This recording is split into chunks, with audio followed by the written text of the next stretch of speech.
seen anything like that. No good. Wide right. Little roller up along first. Behind the bag. It gets through Buckner. Here comes Knight, and the Mets win it.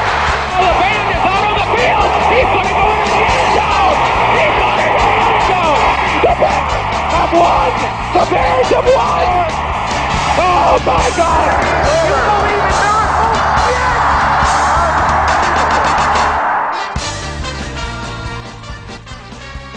It's the Davey Max Sports Program where we talk to sports and other stuff, like the Queen. Did you hear that old bag finally kick the bucket? And no, it was not Reggie Jackson who killed her. That joke's been done a million times. Who really killed her? Was me. Princess Di, I told you I'd have your back, honey. I'm Roy Harder, the revenge getter. And here's your host, Mr. East Side, David McDonald, baby. Thank you, Roy Harder. I read that exactly like you wrote it, David. Roy Harder, the improv actor, has been changing my openers, and I don't take too kindly to that shit, being that I have to fucking write them for you. Something just dawned on me before we introduce our next guest. Your name, what you just signed off there with, Roy Harder, the revenge getter. That's got a good fucking sound, baby.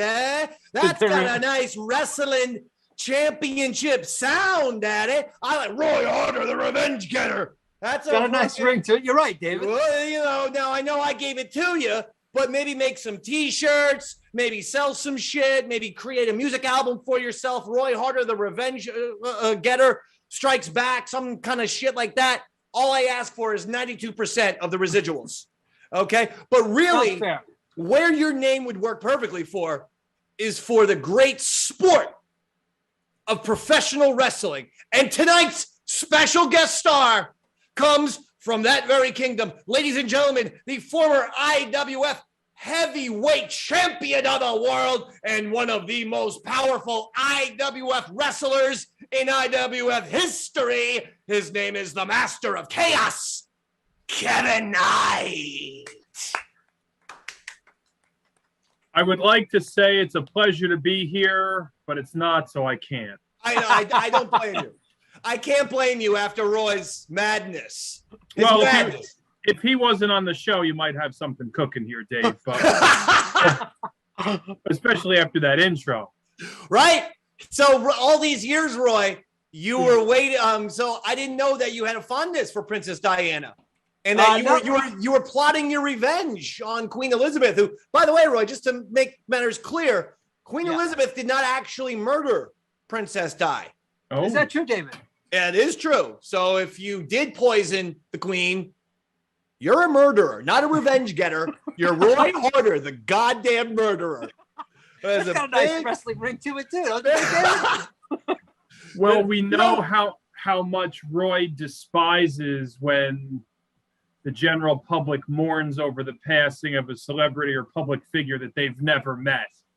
He does hate that. That's an his actual biggest pet peeve. Roy, what was the thing years ago? We did it on that other show where you were pissed. Oh, it was Betty White. Thank you, Kevin. Thank you. Wow, no. This was 100% real. You went on Twitter, just a day after she died, yelling at people, innocent Twitter users who were going on and on about their sadness for Betty White.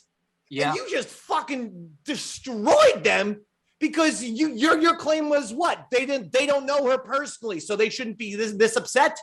That was my claim, and I will admit I didn't take my medication that morning, so I was a little bit rough. No, Roy. Yeah, I had a bit of a pet peeve about mourning people that you've never actually met because they wouldn't mourn you if you died. I agree. And also, here's the thing. Twitter bothers me in that way too. It's just that you and I, we're bound to go off like a fucking bomb at some point, but our things are totally different. Whereas for me, I hate Twitter speak. And I've pointed it out before. Like, I hate the fact that I just don't like fucking memes and GIFs. Okay. Rather than having your own fucking thought or opinion on a subject, You get the fucking Homer Simpson going backwards into the bushes, or you get this, or you get that. Use your brain and your words to communicate a message that you're trying to tell me. The other thing is this, the same fucking phrases. You know, the thing of like, if Roy Harder does something bad, the new thing on Twitter is, tell me that you're a Roy Harder without telling me that you're a Roy Harder. That whole tell me without telling me bullshit reminds me of like how fucking lame and played out it was and still is when Vegas created if it happens in Vegas, it stays in Vegas, right? But now everyone thinks they're funny if like they're in a fucking shitty bar and they shit their pants and the bartender goes, well, what happens at Muggsy's stays at Muggsy's. Don't worry about shitting your pants, Brian, or whoever the fuck the pants shitter was. Like Andrew. Yeah. One cliche after another. Here's the other thing I hate. Do better. No, I was just going to say that. Don't fucking tell me to do better. Do better. You might not agree with my point. You might not even like me. But don't give me the fucking do better. I am so sick of Twitter, I've realized, has captured how many people are just unoriginal fucking assholes. Like, that is why I believe we are in so much trouble in America. And I'm not going to try to go into politics talk here. That's why I do nothing but retweet your shit, David. I'm a complete unoriginal asshole. Use your brain and stop looking at other shit and stop looking at what's trending. Like Bryson DeChambeau.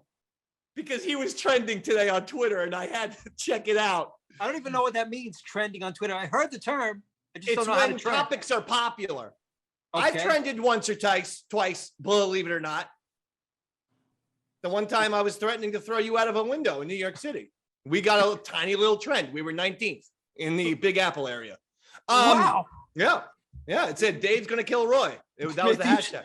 Maybe you should threaten me more often. Bryson DeChambeau is, well, first of all, Kevin, how the hell are you? I'm doing fantastic. Let's get into you. I went into an impromptu rant about how much I hate cliches and fucking Twitter. It's the master of chaos. But you speak for all of us with that rant. I wholeheartedly agree. It's upsetting, but this is about you. Twitter's the land of simpletons. Kevin, bottom line is this. We got a big IWF event coming our way, October 8th in North Jersey. Tickets available at campiwf.com. And Kevin, talk to us a little bit about this fantastic wrestling event, one in which I will be participating in. Thank you very little. So we're less than 3 weeks away. North Arlington High School. We're coming back. Unbelievable triple main event. Dave, I know that you've been on a quest the past 6 years to capture a championship belt. That's right. I am 0-15. Kevin, at this point, I just want a goddamn win, but a championship would be the cherry on top. I'm 0-15 in my wrestling career, whether that's as an actual wrestler and or as a manager. 0-15 lifetime at this point. Well, I see that you have hired the services of the Atkins brothers, former tag team champions, as the All-American Robert Atkins will be led to the ring by you as he takes on IWF heavyweight champion Dark Oracle Sage for the heavyweight title. And Dave, I know that Sage realizes that you've signed the Atkins brothers to be in your stable of wrestlers, but that's right. The East Side Empire. Yes, I've been informed that Dark Oracle Sage will have somebody in his corner watching his back to make sure you don't try to do anything sneaky or underhanded to take that heavyweight title in your grasp.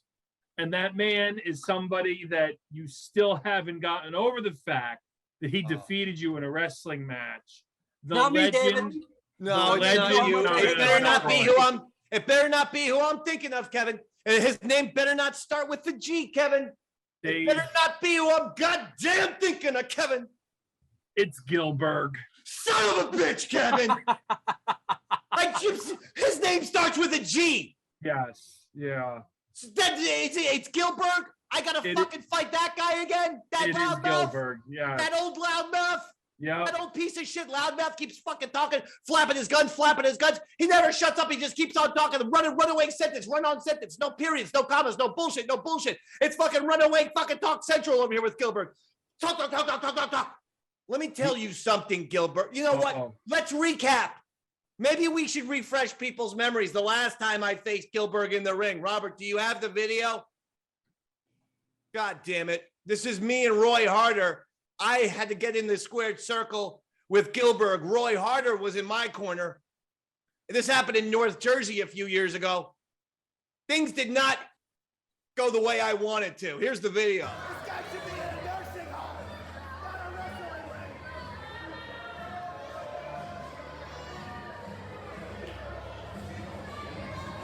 Who wants to see this old man get pile driven? Down through hell. Look at that. That's confidence right there. Uh-oh. Here's the part where Roy, you were supposed to hit him with the keyboard, not get hit by him while holding the keyboard. Jesus fucking Christ, you let me down in that spot. Not a professional wrestler. The whole plan was I was gonna get the advantage by you sneak attacking him with the keyboard. The keyboard didn't even have batteries in it. It's not like you were playing the goddamn keyboard. And then watch this cheap shot by Gillberg. Bam! Right in my face. Right in my goddamn face. Right in the nose. Look at that cheap shot. He planted me on the ground. I still can't see, Kevin. I'm not saying I'm still seeing double, but I'm seeing at least 1.3 at this point. And now I turn around and I'm thinking maybe the referee is going to, have us shake hands like proper sportsmen. Instead, as soon as I don't get a handshake, boom, I get a spear right through my guts. Right through my He broke 3 ribs, Kevin. Okay, and you want me to get back and with that cheap shot artist? He broke 3 ribs with that goddamn spear. And Roy Harder, with all due respect, I love you, pal, but you were no goddamn help that night. No, I'm not a very violent man, David. I mean, look at this. And where's your goddamn keyboard? Maybe you should be hitting him with it. Rather than whatever, you're barely even helping me off the ground.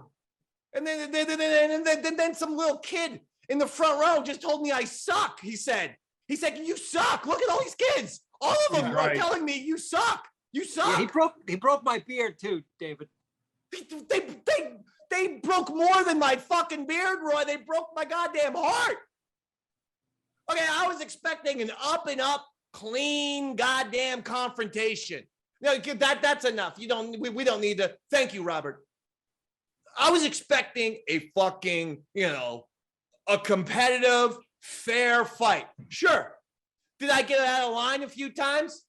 I said Gillberg was so old, he farts dust. All of a sudden, he's attacking me.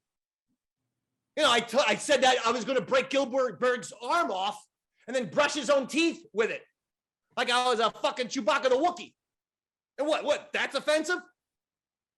Why do you continue to put yourself through this year after year after year after year after year? Because I want to win, Kevin. I want the win. I need a win in the glorious sport of professional wrestling. I need it badly. So October 8th could be your opportunity to capture the heavyweight title of the IWF in the Eastside Dave Empire. All right, so I'm going to be managing Rob Atkins, and I love the Atkins brothers. I love them for years. I think that they are absolutely one of the highlights of every single IWF event. They're a phenomenal tag team, but what I like is they went from, the championship amateur wrestling background, legitimate amateur wrestling background, squeaky clean, all-American boy next door thing, to now a couple of heels, if you don't mind me saying. I'm saying they finally have the right goddamn attitude, in my opinion. They are out for themselves. With all due respect, Kevin, the Atkins brothers these days are fuck the world. Well, they've turned their back on their fans. So how much did it cost you to have them be under your wing? That's why they're with me. Because I only take winners. And yeah, I have to pay them. It's a reversal. Most managers are the ones who get, a cut from their talent. I actually have to pay them. But that's how much I believe in them. I never said I was the greatest businessman. I'm the greatest manager of all time, not the greatest businessman. In fact, I lost $20,000 with this Atkins Brothers deal. I don't even know. I need to start consulting Roy before every fucking business venture. So on October 8th, we're going to find out whether or not you're Brian Dable or whether or not you're Joe Judge. Boom. And I accept that. Brian Dable's my man. He's my boy. So it's at Rob Atkins versus Sage, the Dark Oracle Sage, at the IWF wrestling event, October 8th. Tickets available at campiwf.com. All right. That's it. All right. Kevin, someone who could not participate in IWF, and this is where I was going with the Bryson DeChambeau, is Bryson DeChambeau. Now, I know you guys may not know him, so let me explain. Bryson DeChambeau has sort of created some buzz these last 2 or 3 years because he's kind of like the first really jacked up golfer. He does look like a wrestler. Like he's all jacked up and he has the Happy Gilmore drives where he can drive the ball legitimately 400 yards. But unfortunately, his name is Bryson DeChambeau. It's an arrogant asshole golf name. He's an American dude. He's an American, but he's also garnered a reputation of being a dick and being a little bit nasty to the fans, to people, being very egotistical, being very arrogant, just being an overall unlikable guy. You know, are you talking about Roy or Brian DeChambeau? Yeah. Just It would fit one of the clarification heels. on that. it would fit for both, but I am still talking about Bryson DeChambeau. Okay, thank you. So recently, and then in addition to all this shit, now he left he's gone over to do the Live Golf Tour. Mm-hmm. That's the one in Saudi Arabia. So, if you do that, people start questioning what's going on. So now who was the one golfer that pulled out of that, or he caught a lot of heat because of that? Tiger Woods. No, Tiger. No, it was somebody else. Yeah, no, Tiger flatly denied it. Tiger's now a babyface again, all these years later, because they offered Tiger Woods $1 billion. He didn't have to win one golf tournament, just play in them. And they were prepared to give him $1 billion, and he turned that down. That's impressive. I mean, hell, like if they gave me $1,000, not only would I fucking play on the Live Golf Tour, I'd probably suck all the golfers' cocks. Can I be honest with you, David? I think that offering him $1 billion is basically just, he might have offered him $10 billion. It's just a number that doesn't mean anything. And I think that Tiger's manager was smart enough to realize they were never going to be able to pay that much money. No, the Saudi Arabians have money. They paid Phil Mickelson his $250 million just to join the Live Tour. He got the money. No. That's very far off from $1 billion, David. Roy, do you understand how rich these folks are? They own all of the oil in the world. They throw $1 billion away like it's nobody's business. I do know that, and I also know that they're not stupid. And I would offer $1 billion too, as a promoter, and be like, whatever. If he accepts it, he accepts it. We'll give him something, but he's never going to collect on $1 billion. I think they were prepared to pay him the $1 billion, and I'm pretty sure they would have paid him. But he then would have needed to show up at all these Live Golf tournaments, and it's gotten a huge amount of bad press. Because, they're throwing around money, they're doing shit. And let's be honest, the Saudi Arabia with the whole, human rights and whatnot. Anywho, Bryson DeChambeau, he looks like a wrestler, but motherfucker, he wouldn't get a shot at a pre-show dark match with no one in attendance at IWF. He would not only would he not be allowed on the IWF card, he wouldn't be allowed in the IWF locker room. And I would dare say Bryson DeChambeau wouldn't be allowed 5 miles within an IWF arena. After this display of pussiness, watch this. It's a fucking tiny little rope that's about to undo this muscle-bound meathead. Watch this shit. Bryson. Oh my God. What the fuck, guys? He walks into the rope, the thin little rope. Was it electrified or something? Nope. Look at this. Wait a minute. Something's going on here. I think this is bullshit. Rewind. Robert, start from the beginning because I was talking. It's the thin rope. That's all it is. You sure it's not electric or something like that? Yeah, No man is going to go it's the down. thin fucking rope at a golf course, Roy, that they keep fans behind. It's less than the smallest of fractions. It's like a thread. Because he's a fucking goddamn juiced up pussy. It looked like he got shot or something. I know. Watch this. What, he's going to start throwing up now? The second video, guy offers him a towel and he's nasty about it. He swipes the towel away. Robert, we'll get that second video. No, it's the thin, tiny. I mean, it's so thin. It's clothesline thin. And it's just there to have the fan stand back. Here's the one where he slaps the towel like a dick. Look at this. He's still on the ground. Oh, he must be just so embarrassed. He's a fucking. Look at that. Look at that. He swipes the towel away. What a jerk. What a fucking asshole. Bro, get a little toughness. Holy shit. What you guys do? My friend one time gave me a proper textbook suplex, Kevin, in real life in my backyard. And it was the middle of the winter. You know what that means? Frozen grass, frozen ground. I fucking thought I was going to die. That was not this. That was not this. That was not walking into the smallest piece of rope in human history and then pretending like he's shot and then nastily grabbing that towel away. Let me ask you, was he losing at this point of the match? Or was Probably. You know, even Bryson DeChambeau, you know how Peyton Manning for a while, and maybe he's still doing it. It was like Peyton Manning would get like a golfer and then he would face Tom Brady and Tom Brady got a golfer and this and that. There was one where it was Peyton Manning and I think Phil Mickelson, and it was Aaron Rodgers and Bryson DeChambeau. And they were all mic'd up, you know, and it's supposed to be a fun thing. It's like a golf pro and a celeb, and they're going to have a fun smack talking thing. And it goes on TNT. It got good ratings. I watched it. Bryson DeChambeau came across like a fucking piece of shit. Wow. And now this. He's got no chin, that's for sure. Holy shit, Kevin. Have you ever seen someone that weak? He was not walking through Dealey Plaza. That's right.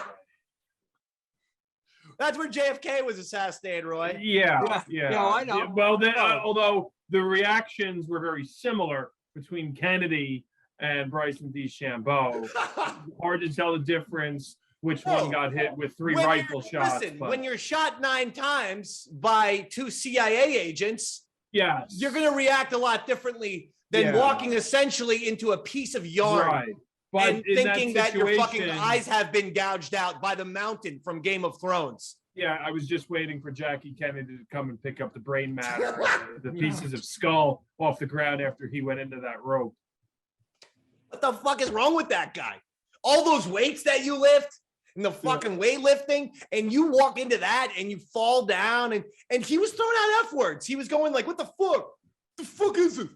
The best were his handlers and his posse around him catering to him. Like, wouldn't you just say, just get up and let's keep going? It's also been the way that golf courses of any class have been separating the course and the players from the fans, is that tiny piece of rope. This is nothing new, Bryson.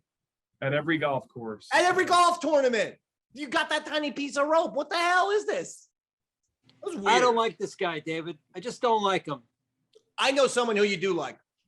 Who's that, buddy? Robert. I love Robert. Oh. Robert Tamburo. Yeah. Love Robert. That's me, Dave. Is that all you have, Roy? I mean, aren't you going to glow about Robert for a couple minutes? I thought this was your Robert break. You told me.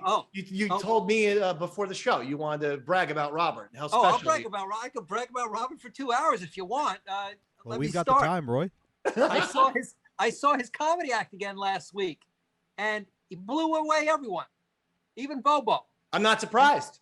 I've been saying this for years. That's a very controversial opinion, but I thought Robert had the act of the night. Oh, thanks so much, Roy. This is not. You know what?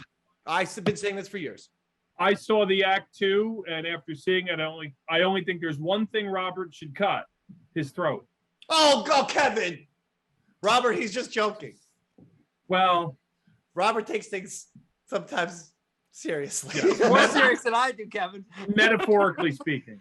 But no. Kevin's Robert a great is jokester. lovely. I know he's just kidding around.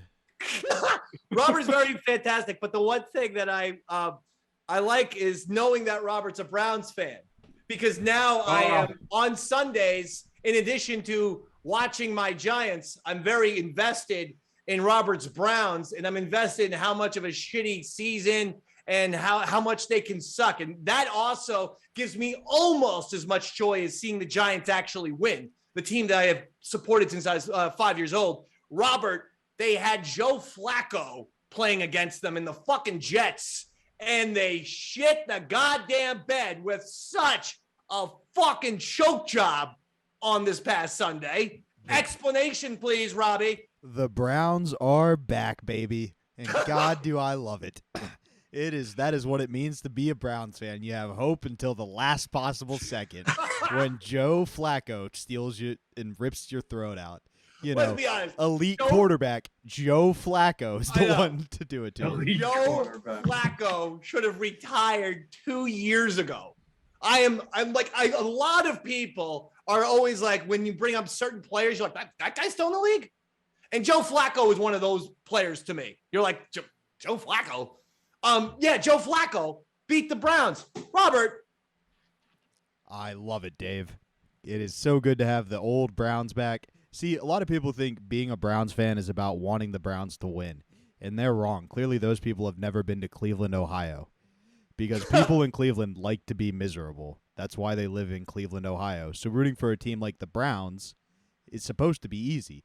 The only time I hear about the Browns is when they win. But for the last couple of seasons, they've been good. I have to pay attention to professional football again. This Baker Mayfield kid might be the real deal, and then he went and joined the Panthers, and we got that guy who likes to get, extra low massages. Well, Deshaun Watson, yeah, your quarterback, your huge $250 million quarterback is suspended for the first 11 games of the season, which was a weird thing that they would give him all that money. It's a weird thing for everybody except for the Browns, who is very good at making, franchise-ruining decisions. There's a reason. Art Modell cursed that team when he left Cleveland, because that team had the foundation of the Ravens team that won the Super Bowl only a few years after they left Cleveland. I mean, that must drive Cleveland Browns fans insane, that the foundation, which was the 2001 Super Bowl winning Baltimore Ravens, a lot of that was the Cleveland Browns of like 95 and stuff. Who was that quarterback? So here's what you do. Reverse the curse. Find a way to either dig up Art Modell's, body, because he's dead, but maybe hire a couple of grave robbers. I know this one guy named Injun Joe who'll help you out for a small fee, and you could rob, get Modell's body and then have some sort of big, huge seance in the middle of Cleveland where maybe you blow it up, in their square. If they have a Times Square type of thing, just blow up Modell's body. Well, here's the thing. Engine Joe's a little pissed that they changed the name to the Guardians. He took real pride in it before. Maybe so it's he him may then. not be good, but I did have an idea. What if we kidnap, and hear me out here, Cooper Manning? Because nobody's really protecting him.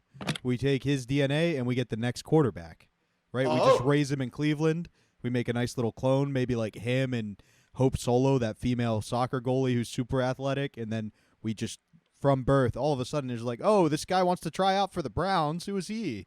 But don't forget, Cooper Manning was a wide receiver and who had a neck injury, which forced him to stop playing football. Ah, God, that was a Cleveland plan, too. There's holes all over it. Now, speaking of Cleveland, and just speaking of bad football, I love this story. Mike Martz, former coach of the LA Rams and offensive coordinator of the LA Rams, and one of the guys responsible for the greatest show on turf, he went off on the Chicago Bears' Justin Fields and the San Francisco 49ers' Trey Young. Trey Lance. Yeah. Sorry. By the way, give yourself 5 points for knowing Trey Lance, Roy. I'm not exactly sure how you did that. Yeah, that's insane to me.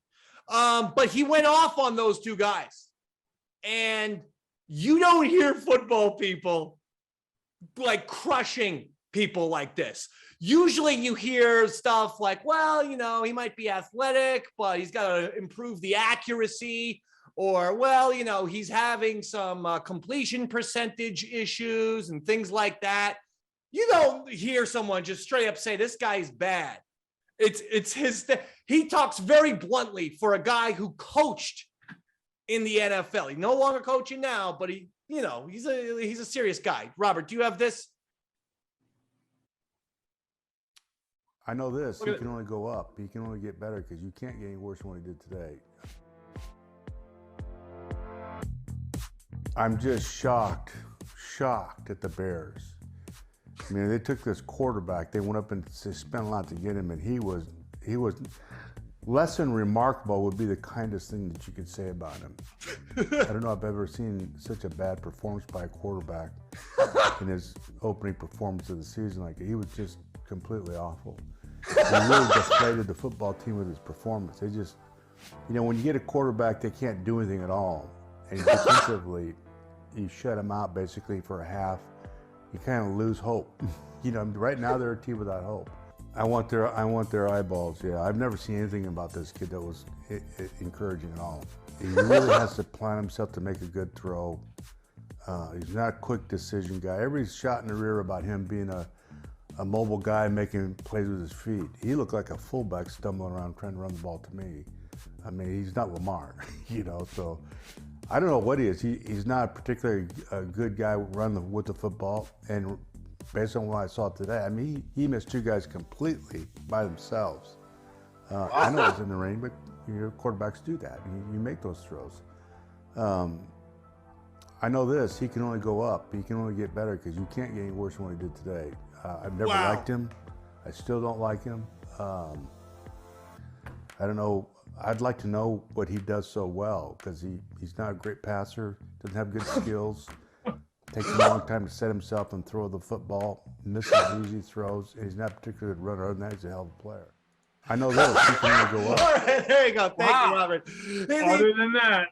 I mean, yeah, other than that, he's a great player. He destroys them. He can't throw, he can't run, he makes bad decisions. A lot of racial undertones over there, David. So I guess Mike Martz doesn't want a job in the NFL ever again because you can't actually shit this hard on like quarterbacks without the, like, at least the Chicago Bears organization, San Francisco 49ers organization are going to fucking hate Mike Martz because he's not just roasting those QBs. He is destroying their organizations. Kevin. I love the brutal honesty. We need more of that in sports. It was pretty phenomenal clip because it was. Because if you watch him, he's just all fat and the head doesn't move. Yeah. You know? And so if you're just watching him, he's not like, he kind of had like a Dick Cheney type of just like, I don't like these black QBs. What do you want me to say? Yeah. I mean, listen, the bottom line to Mike Martz is those two black guys from the, you know, on the throne, they're no good. Kind of reminds us of another commentator, Dave. Well, I was going to say he's got some Gil Brandt in him, but I didn't want to put you on the spot, Robert. You know what do you think Gil Brandt would have to say about this? Oh, Dave? well, I mean, okay, you know, if Gil Brandt wants to make an appearance, he wasn't scheduled. He didn't have any material planned, so these can go really this bad. Could go really bad really quickly, huh? Go ahead, then, I guess. Kevin, are you familiar with SiriusXM's Gil Brandt? No. Gil Brandt was a commentator on SiriusXM who, when Dwayne Haskins, the black QB, died for Washington Commanders, Gil Brandt roasted him, said he charged people $20 to get it to his party at a bowling alley. So he called him like a cheapskate. He also said he didn't have any ambition or work ethic. And he also, questioned if he was into crime and shit. This is a day after the guy was tragically killed by a truck while he was walking on the street. That's what Gil Brandt had to say, basically as a eulogy. The street was a highway, though. I mean, first you got, Gil Brandt, SiriusXM's Gil Brandt here. back again. Robert watching the Bears. I was going to take the goddamn week off. Did you play that clip on your show before? Oh, yeah, we played that clip. Gillberg. I remember. Yeah. It's like, Gillberg was looking forward to a goddamn vacation, and all of a sudden, here's Robert. It's like, I wanted to take a vacation like Dwayne Haskins has been taking a vacation these last 3 months, and I was, And here's the thing about Justin Fields, he can't throw. Mike Martz is right. And with all due respect, why is Justin Fields out there? People talk about his athleticism. I don't see a lot of athleticism and 3 interceptions. I see a guy who, I know this isn't cool, but, maybe he should be playing in the black league, not the NFL. I mean, they had the Negro Leagues for baseball. I'm sure that they got something like that for football. All I'm saying is the guy, they did it. And then meanwhile, you got Trey Lance. I disagree with Mike Martz. He didn't look that black to me. I mean, he could have just been tan.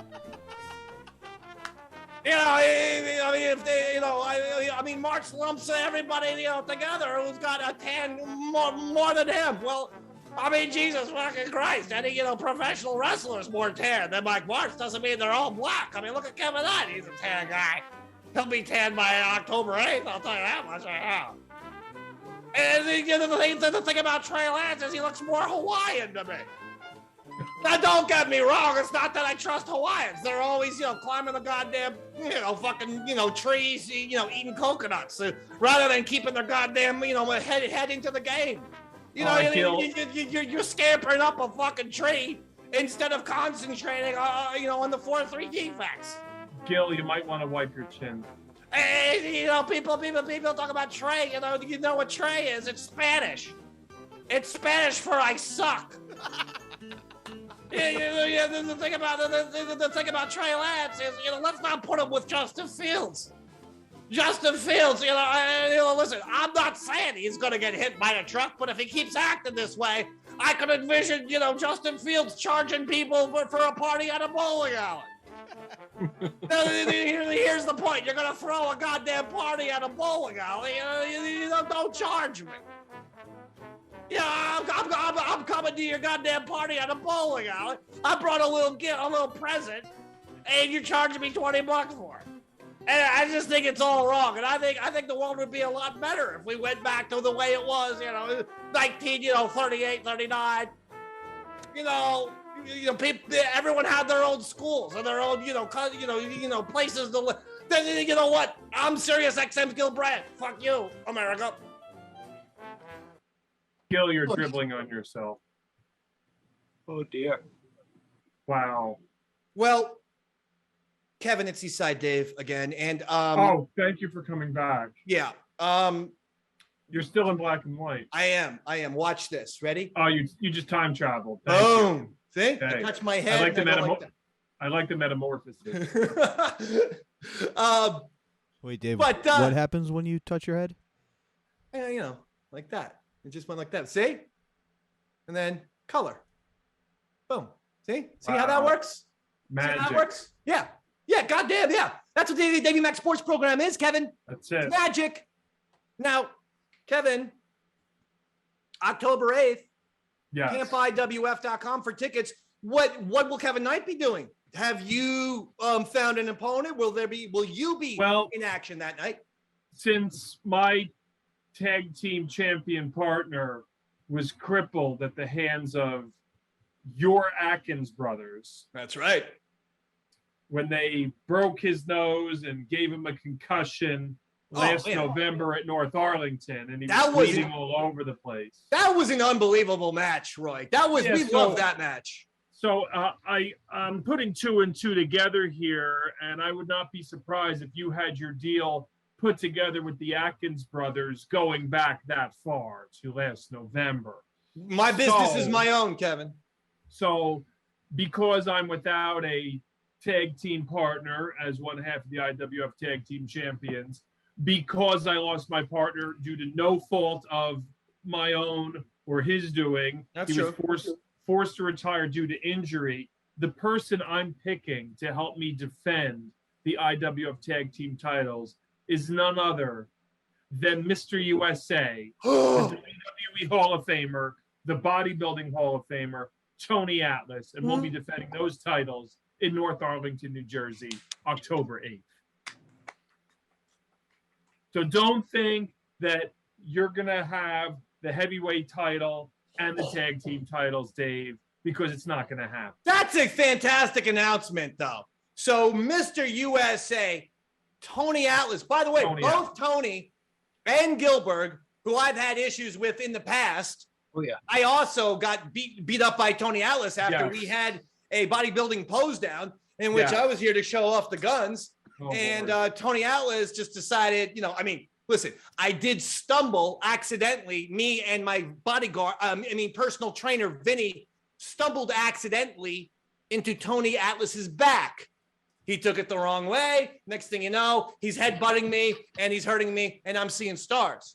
But that's a great announcement for you. I mean, Tony Atlas is such a legend, huh, Kevin? Yes, he is. And we're going to make sure that these tag team titles stay right where they belong. I love this. I witnessed Tony Atlas and Roy have a very bizarre conversation of a good 30 minutes in the IWF locker room. Oh, yeah. I remember topic? that, David. I was sitting next to Roy and I was like, just don't say too much craziness because you just never know if we're going to get killed.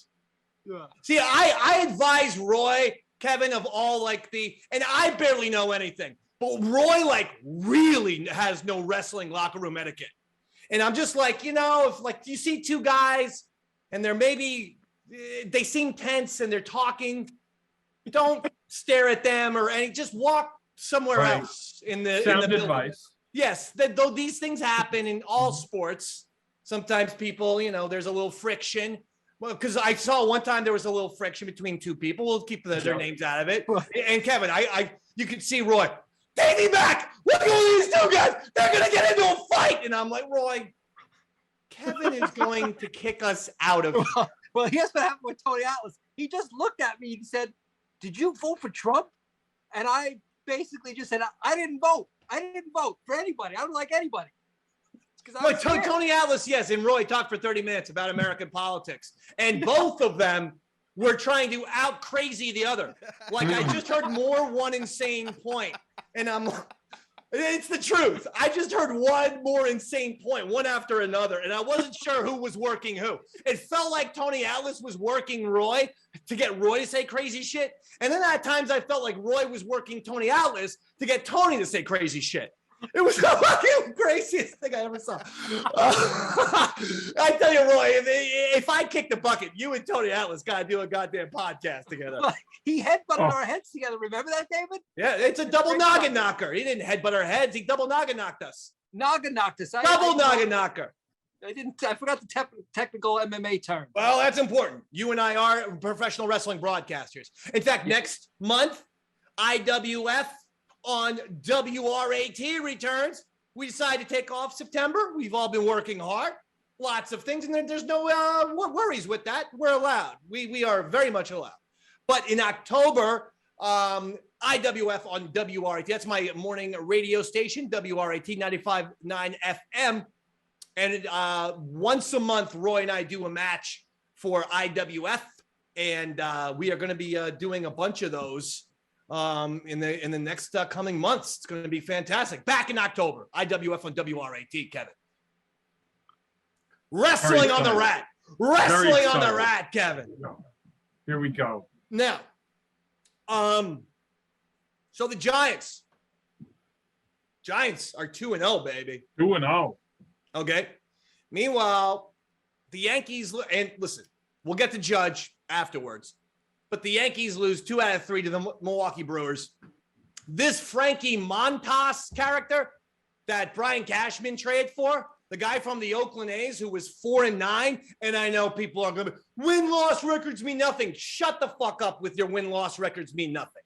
Because people were trying to tell me I don't know about sports because the guy was 4-19 with a 3.73 ERA, or 4-9, but we got 4-10 maybe, with a 3.73 ERA, and, well, you don't know about sports. The A's suck. but look at his ERA. Hey, asshole.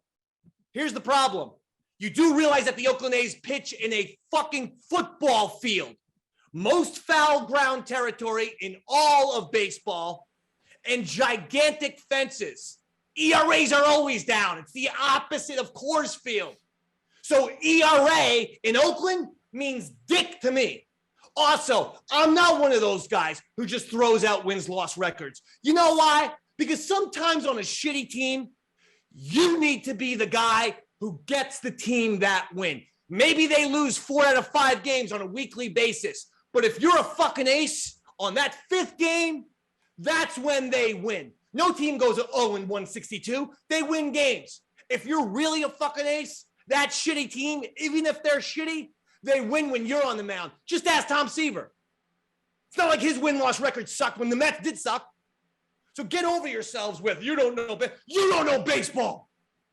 Frankie Montas has been a disgrace. Meanwhile, the Giants are 2-0. I don't know what to believe. But I did think it was apropos to play my mom's infamous voicemail message. Kevin, this is my actual mother from 2015 when the Giants were playing well. But Derek Jeter, the Yankee captain, was coming to the end of his career. Ooh. Dave, hi, it's Bob. Well, Yankees look pretty bad. Giants looks good. Jeter looks bad. I don't know. Oh, you can give me a ring sometime. Talk to you later. Bye. Yankees look pretty bad. Dave, I love that voice message so much. If we break it down, the one comment is Giants looks good. She pluralized. Well, Yankees look pretty bad. Giants So we hear the Yankees look bad. Yeah. Giants looks good. Giants looks good. Jeter looks bad. Jeter's not looking good. No. That's a sports radio call right there. Yeah, listen to the You sigh. can give me a ring sometime. That's my favorite part, the sigh. Ugh. And people are like, why do you take sports so seriously? My parents were obsessed with it. I mean, my mom's still with us. Thank the Lord. Daddy's passed on. That's all they did is watch sports. And we get emotionally invested. Our hearts are invested in this thing. 162 Yankee games. Realistically, I probably watch 140 of them every year. Realistically, I watch every single Giants game and 82 Knicks games. I probably watch 50 to 60 regular season games. And then obviously when there's playoffs, it's every second of the playoff matchups. This is fucking ridiculous. How is Brian Cashman getting away with this? The Giants are 2-0, and the Giants look great. And we look 2-0 with I hate to say this, because Bubba was on the show last week, and I asked him about Daniel Jones. And I said, do you believe in this QB? Because right now, Kevin, I don't know if I do. No, he's not a professional quarterback. He looks like the weak link on the Giants that actually look like a playoff team. Yes. They would have had that game put away much sooner this past Sunday with a more competent quarterback. But Daniel Jones allowed Carolina to hang on. And thanks to the Giants defense, they pulled out the win. He missed 2, not 1, but 2, 40-yard bombs where the guy was wide open. No one was around him. You just have to get the ball in a close vicinity of the receiver for that completion to be made. And he overshot both guys by a good 10 yards. I don't know. But 2-0, and to your original point from earlier in the program, Kevin, Brian Dable's the man. He is the man. Joe Schoen, the GM, is the man. Wink Martindale. The organization. The defensive coordinator. And the defensive coordinator, Wink Martindale's the man. And the foundations are being put for the Giants. I feel like the concrete is getting poured, and we got something nice. We may have to get a new quarterback next year. Hi, Lamar Jackson of the Baltimore Ravens. How are you, mister? You like New York? Everybody likes New York. I mean, who prefers Baltimore over New York? Exactly. Besides Cal Ripken. And let's be honest, he's gotten fat. I watched TBS baseball pregame.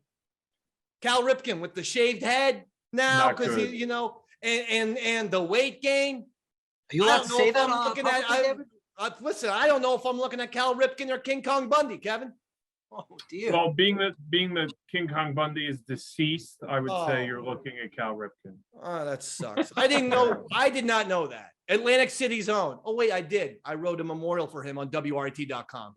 Although Bundy still may look better at this stage than Cal Ripken. Tom Brady instigated a huge fight where he told someone, "Fuck you, bitch."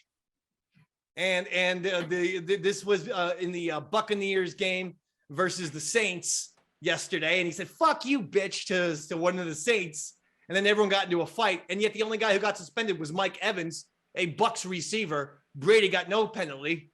Should "fuck you, bitch" get some kind of suspension or slap on the wrists, or is that just acceptable NFL talk, smack talk, Kevin? Acceptable NFL speak. I think the so. Heat of battle. Yeah, I think so. If "fuck you, bitch" is all it takes to get suspended, I'd be off every other week when Flutzy was on the East Side Dave show. Yeah, right. Wow. Interesting point. Interesting point. He's not lying, Roy. No, he's not. No, I know he's not. Mm-hmm. I think "fuck you, bitch" is fine. That seems harmless enough. If he would have said something like "fuck you, black bitch" or something like that, that would have been a different story. Roy. I don't think that's what we need to bring up. We don't need examples. Who are you, Gil Brandt? You're not even in black and white. If he would have taken it, if he would have made it, you know, it's just a fine line. You know, you had one color in there, and before you know, that's all right. Please, headline news. You're making us all uncomfortable. You have to go into black and white to do racist talk. You got to be black and white. Oh Lord. Now, listen, we're gonna do some picks. Highly inappropriate. That's who he is, Kevin. Yeah, I know. That's why I lost that goddamn match to Gillberg. Because you can't rely on this guy. No, the insanity is off the hook. That's it. This is our music. This is our NFL picking music, Kevin. We're gonna pick some games now and get the hell out of here. Here we go. But by the way, Kevin, how hard is it to sneak up behind Gillberg as Roy Harder and just hit him over the head with the keyboard? How did we mess that up? It looked like Joe Judge coordinated that game plan. So on October 8th, you're going to need the Brian Dable game plan to take the IWF heavyweight title back to the East Side Dave Empire. Because Roy, that was the worst sneak attack in a sneak attack scenario. You don't go in front of the person; you go behind them. I'm not a fan of sucker punches. You know, when you work with Mr. David, aka Mr. Champion, you better be a fucking fan of sucker punches, baby. I gotta win.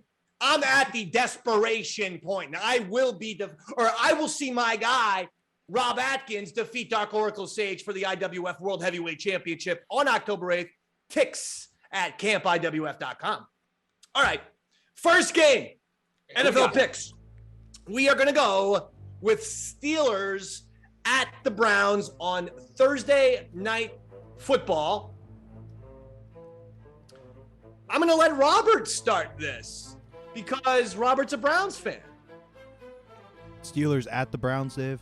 Steelers at Browns, yes. It's on a short week, lack of preparation. Sir. Steelers also don't have a great quarterback solution yet. I'm going to give it to the running game of the Browns in a narrow sneak away field goal or less win. Wow, look at that. Robert going for his team. All right, I like it. Roy Harder. Well, I am a fan of Robert, so I'm going with the Browns as well, David. Wow, Kevin Knight. Now for the real pick, the Steelers are going to go to 2-1. They're going to take the victory over Cleveland.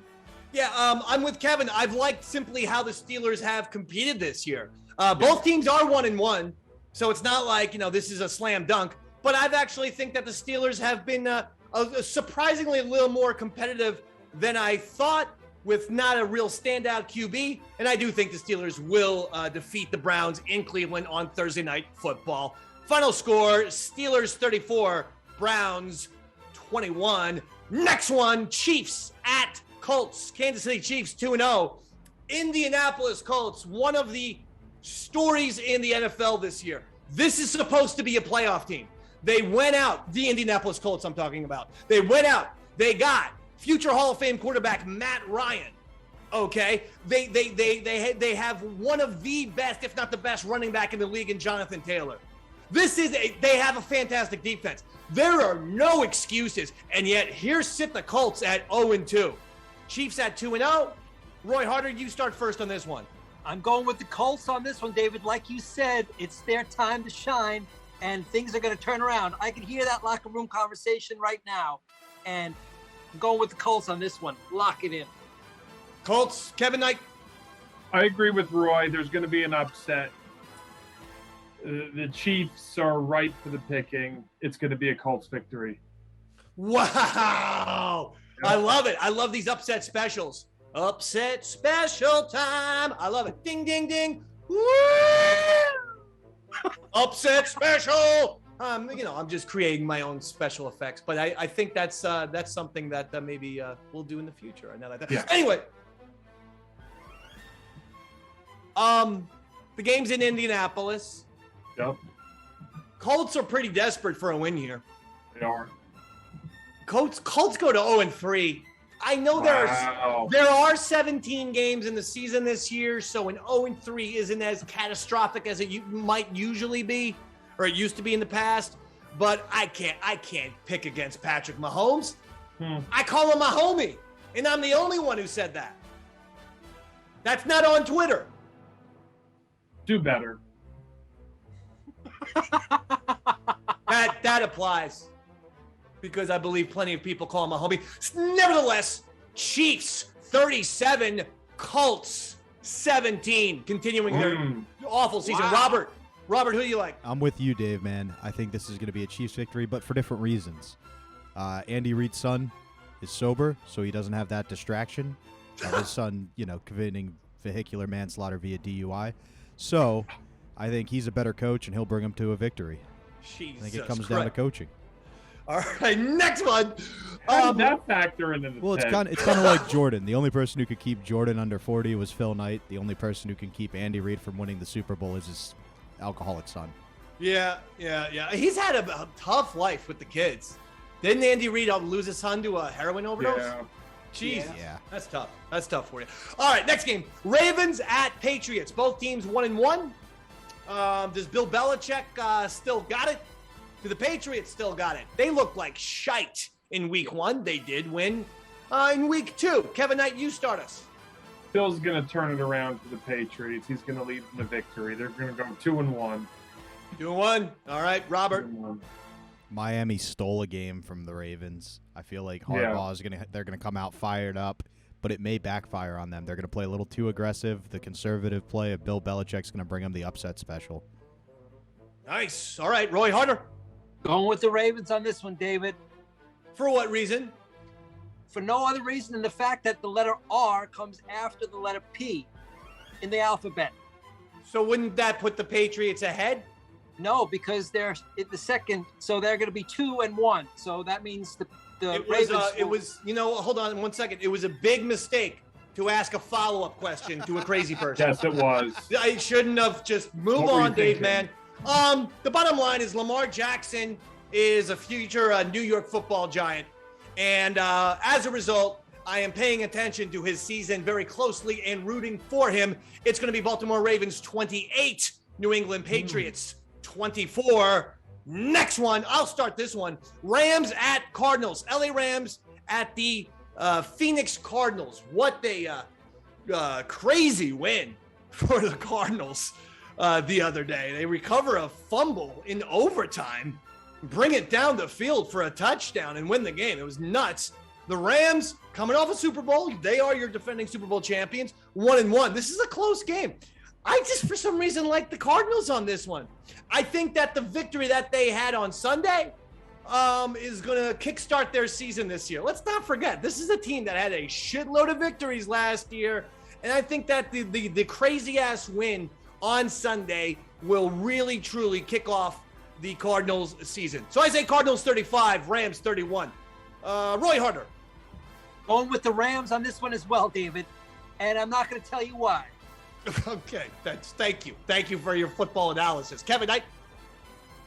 Well, the Cardinals looked awful in week 1 against the Kansas City Chiefs. And I agree with you that comeback was spectacular against the Las Vegas Raiders. They had that stadium silenced. Shocked. So I think that the momentum will continue. The Cardinals are going to take it over the Rams. Robert. I feel like the Rams are still a playoff contender, if not Super Bowl contending team. They came out slow in the first week. I think this is the week where they really start to show that, and I'm going to take the Rams in a blowout win. I love it. I am. I did my pick already. All right, yeah, 35-31 Cards. Okay, final game that we are picking, gentlemen. Game number 5 for us, Monday Night Football. Ooh. Your Dallas Cowboys versus the New York Football Giants. The Cowboys coming off, pretty impressive victory on Sunday where they lose Dak Prescott, where Dak Prescott had been lost in week 1, but no Dak Prescott in week 2. And there's Rush out there, the backup QB, leading them to a win. Giants, meanwhile, 2-0 for the first time since 2016. Roy Harder, start us off.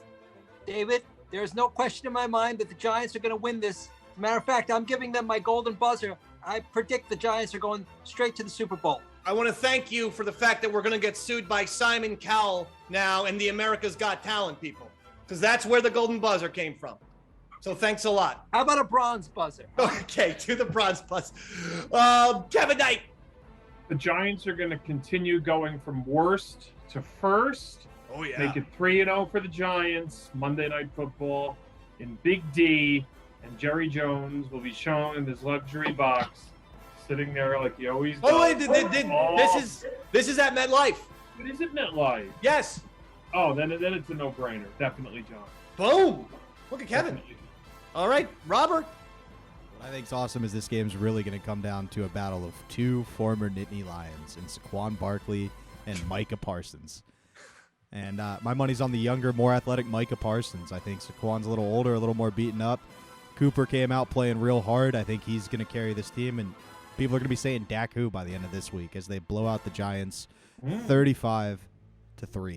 Wow, you piece of shit. Wow. I'm trying to piece of undo shit. Roy's golden buzzer curse for you, Dave. I don't actually believe that. I'm just trying to unjinx It's him. a bronze Thank buzzer, you. Robert. Thank you. He never brings reasons for why he makes his No. picks, and it's always an interesting discussion as to why he's choosing the teams he chooses. Robert, did you not see Saquon in week 1 go for 176 yards on the ground? He did. How did he do yesterday? In the first half in particular. Not so great, but did you not hear that Micah Parsons got hurt yesterday? He did, and then he came back in the game and had 2 more sacks. I'm not too afraid of it. Shit. Bottom line is this. This is the game. Daniel Jones, you want to be Eli Manning part 2? Soft-spoken, quiet guy, gets overlooked by the league, but you become a champion? You want to become that guy? You beat the fucking Cowboys. Because guess who beat the Cowboys? Eli goddamn Manning beat the Cowboys. All the time. In fact, when the Cowboys opened up their new stadium in Dallas, their first game was against the Giants, and the Giants won. And then Eli Manning, who's a pretty modest, soft-spoken guy, literally signed the wall. Giants win first game at Cowboy Stadium. He wrote it in Sharpie in the Dallas Cowboy Stadium, for Christ's sake. Daniel Jones, that's the fire we need from you.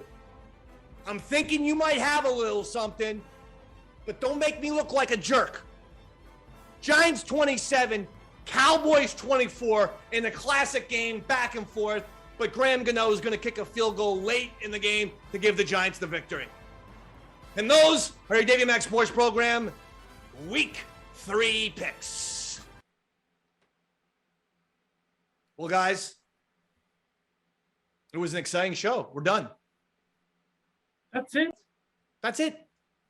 I want more. We're overtime, Kevin. All right. You know what? Robert has a drug deal he has to go to. Leave the audience. What? Leave the audience wanting more. That's exactly right. But Kevin, they can get plenty more Kevin Knight. Oh yeah. And the Dave Man, October 8th in Ooh. North Jersey, North Arlington. Right, Kevin? North Arlington. At the high school. CampIWF.com for tickets. Do we even have any tickets available? Yep, we have some tickets available.